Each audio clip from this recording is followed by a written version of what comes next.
Hi, welcome to this video. I'm going to guide you through how to group elements in Canva mobile app.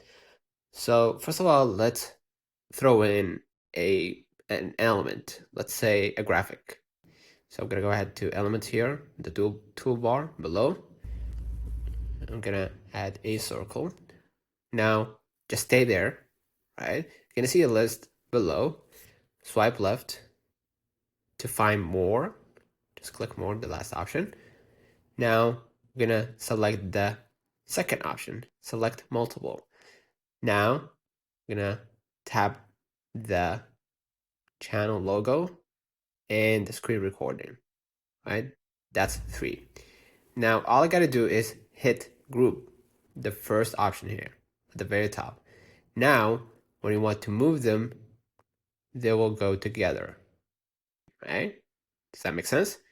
So again, select multiple and choose your element and then hit group, right? Now they will move together, right? In editing. So consider liking this video, subscribe it really helps with the channel. Until next time, see you.